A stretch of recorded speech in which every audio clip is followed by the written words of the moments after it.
Bonjour à tous, j'espère que vous allez bien et que vous passez une excellente journée. On se retrouve aujourd'hui pour parler de Sarah Lopez qui a décidé de se confier indirectement sur Snapchat en parlant des ex en général et en rappelant qu'elle ne vise absolument personne sur cette story. Mais suite à cette story, de nombreux internautes ont alors réagi en affirmant que cette dernière visait son ex Jonathan Mathillas. Et face à ce tacle, Jonathan a alors décidé de lui répondre. Je vous laisse avec la vidéo et n'oubliez pas de vous abonner et activer la cloche pour ne plus rien rater des prochaines vidéos. Commencez pas à dire je commence à viser quelqu'un ou quoi, je sais pas qu'un ex, malheureusement. Ça aurait été une fierté de dire j'ai qu'un ex dans ma vie. Bah non, c'est raté. En tout cas, ouais, non, je sais pas si vous, ça vous fait pareil, mais parce qu'il y en a qui me demandent, oui, ça va, comment tu fais pour oublier un ex aussi rapidement et tout. Moi, j'ai un problème. Enfin, je sais pas si c'est un problème. En tout cas, pour moi, c'est pas un problème. Mais il y en a qui voient ça comme un problème. Je vous explique.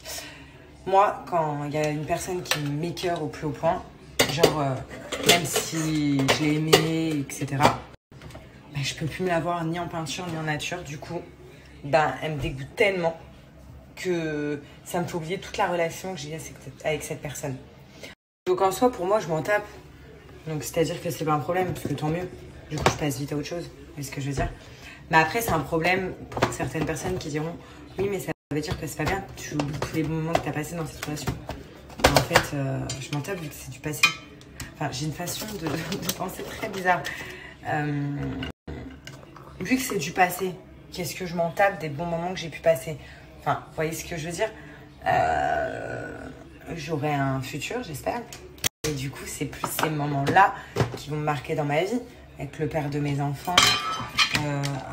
Après, attention, si c'est le père de vos enfants et tout, c'est différent. Mais avec le père de mes enfants, tout ça, enfin, c'est plus ça que j'aimerais me souvenir plus tard.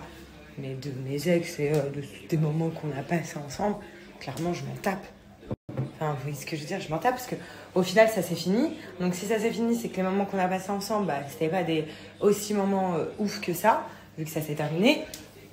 Exprimer, ça pouvait être des moments ouf de ouf sur le moment, mais je veux dire que vu que ça s'est terminé, puisque je m'en fous de repenser au bon moment, quoi. Justement, ça c'est, et heureusement que je pense pas comme ça, parce que il y en a justement qui se font du mal en repensant à tout ça, je pense. Vous voyez, les personnes qui pensent au bon moment, qui sont passées avec leurs ex et tout, donc elles sont trop tristes, non. Bah, justement, moi ça me permet de faire abstraction à ça. Je pense à plus rien. Je pense qu'au mauvais moment et au fait que ça soit terminé et au après, quoi. Et du pourquoi ça s'est terminé et de tout ça. Et voilà. Et comme je dis, hein, je parle d'aucune relation là. Je parle de mes relations passées. Je parle pas d'une relation particulière. Voilà. Donc voilà. Tout simplement. Après, il y en a qui me disent qu'ils sont amis avec leurs ex. Ça aussi, j'arrive pas à comprendre. Enfin voilà, je sais pas si vous m'avez comprise, mais voilà, donc ouais, moi, amie avec son ex, clairement, c'est trop chelou. C'est tout le temps là. J'allais pas rester silencieux indéfiniment. Donc, Sarah Lopez, tu décides de prendre tes réseaux pour m'adresser un message. Moi aussi, j'entends beaucoup de choses et depuis très longtemps. Pour autant, je prends pas mon Snap pour t'adresser un message, tu vois. Si tu m'avais écrit en privé, on aurait pu régler ça entre adultes et à mon avis, ça aurait été beaucoup plus productif. Mais au lieu de ça, tu as préféré faire ton cinéma en faisant une story, en prétendant pouvoir me dire ce que je peux ou ne pas confier à mes amis, de quelle manière je peux leur dire ce que je ressens. Et je te prie de croire que ni toi ni personne n'a à me dire ce que je dois faire ou dire, et encore moins en privé. Quand je confie à mes amis en leur expliquant que ça me fait chier, que la personne que j'ai aimée, avec qui j'ai été, avec qui j'ai échangé mes secrets, mon histoire dénigre totalement ce qu'on a vécu, eh ben, ça me regarde et je pense en avoir toute la légitimité. Maintenant, tu prétends que tu réponds simplement à une question d'un abonné et 2 secondes après, tu mets une vidéo de toi sur une chanson où ça dénigre à mort les ex. Mais par contre, tu ne manques pas de marquer le petit message, c'est pas toi qui es visé. Hein. Là, encore une fois, non, ce n'est pas toi. Le foutage de gueule, à un moment donné, il faut l'arrêter. Hein, mais c'est pas... Ouais, c'est pas grave. C'est pas grave parce que comme je te l'ai déjà dit, je refuse d'entrer dans un échange stérile avec toi via nos réseaux.